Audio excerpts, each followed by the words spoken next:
ఈ బౌల్తో 8 కప్పులు మనం ముక్కలు తీసుకుంటాం. మామిడికాయ ముక్కలు శుభ్రంగా తుడిచి ఆ పొర తీసేసి గుడ్డబెట్టి తుడిచి 8 కప్పులు ముక్కలు అయితే మనం ఏ కప్పుతో అయితే కొలుచుకుంటామో 8 కప్పులకి 1 కప్పు ఉప్పు, 1 కప్పు కారం, 1 కప్పు ఆవపిండి, 1 కప్పు పెసరపిండి. ఇప్పుడు నేను పెసరకాయ చేస్తున్నాను. కొంచెం మెంతులు కూడా వేసుకుంటే బాగుంటుంది. ఈ పెసరకాయ ఏంటంటే చలవ చేస్తుందంట, వేడి చేయదు ఎక్కువ. కానీ అందుకని మేము పెసరకాయ పెట్టుకుంటాం. మీరు కూడా పెట్టుకోండి, చూడండి, చాలా బాగుంటుంది, టేస్టీగా ఉంటుంది పచ్చడి. ఇప్పుడు నేను కొలతలు తీసుకుంటున్నా. 1 కప్పు కారం, 1 కప్పు సాల్ట్,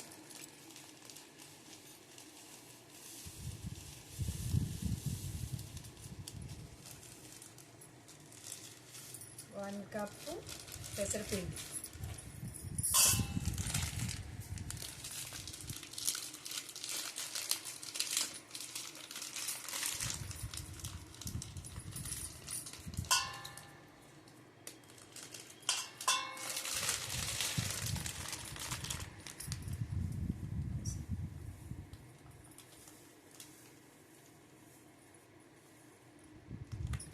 పెసరపిండి 1 కప్పు. మనం శనగలు కూడా వేసుకుంటే బాగుంటుంది పచ్చట్లో. కొంచెం శనగలు, మెంతులు,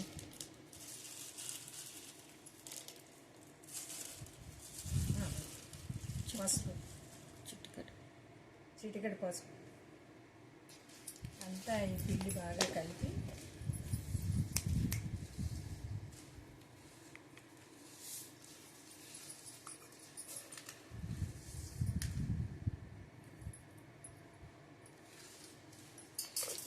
కొంచెం నూనె వేసి తడి పొడిగా ఈ పిండి కలుపుకోండి.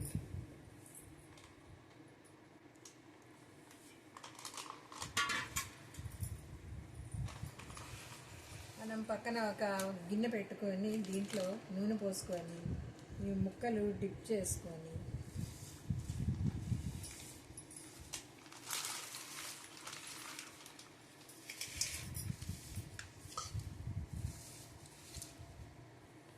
చాలా బాగుంటుంది, చాలా రుచిగా ఉంటుంది పెసరకాయ.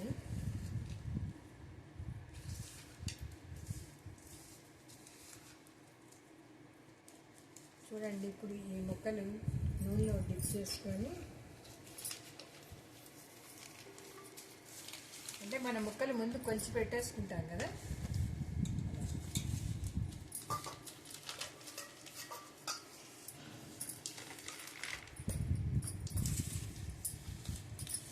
చాలా చక్కగా చేసుకొని పెట్టుకోండి. మీరు కూడా చాలా టేస్టీగా ఉంటుంది పచ్చడి.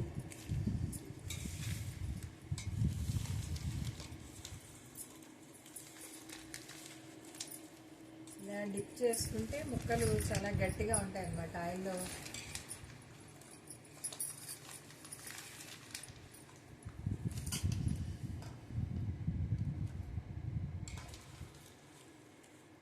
ముక్క మెత్తబడకుండా ఉంటుంది.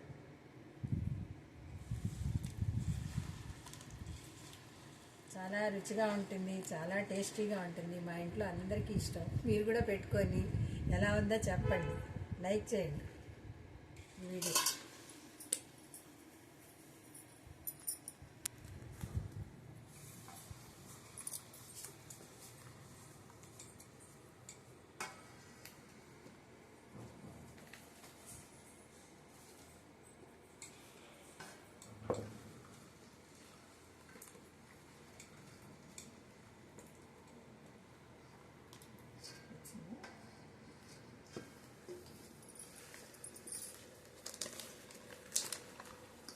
చూడండి కలర్ ఎంత బాగుందో చక్కగా.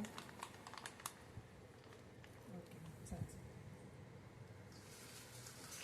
పక్కన మా కోడలు హెల్ప్ చేసుకోండి కొంచెం. మా కోడల్ని నేను ఇద్దరం కలిసి పెడుతున్నాం.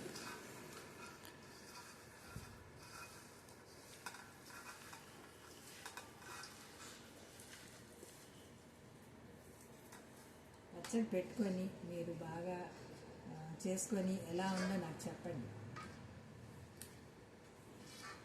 అంటే నేను ఇలా గిన్నెలో పెడుతున్నాను. 3వ రోజు అయ్యాక మళ్ళీ బాగా కలిపి పచ్చడి, మన నూనె తక్కువైతే 3వ రోజు పోసుకోవచ్చు టేస్ట్ చూసుకొని. ముక్కలకి అంతా పట్టాలి కదా. ఇప్పుడు ఉప్పు కారం పులుపు అంతా చాలా బాగుంటుంది. చూడండి ఎలా ఉందో కలర్.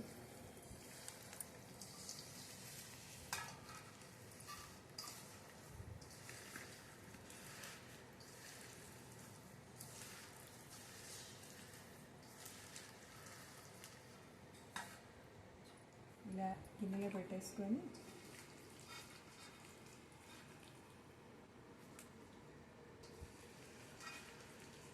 పెసరాకు అనేది ఏంటంటే చలవ చేసుకుని వేడి చేయకుండా చాలా బాగుంటుంది, టేస్టీగా ఉంటుంది.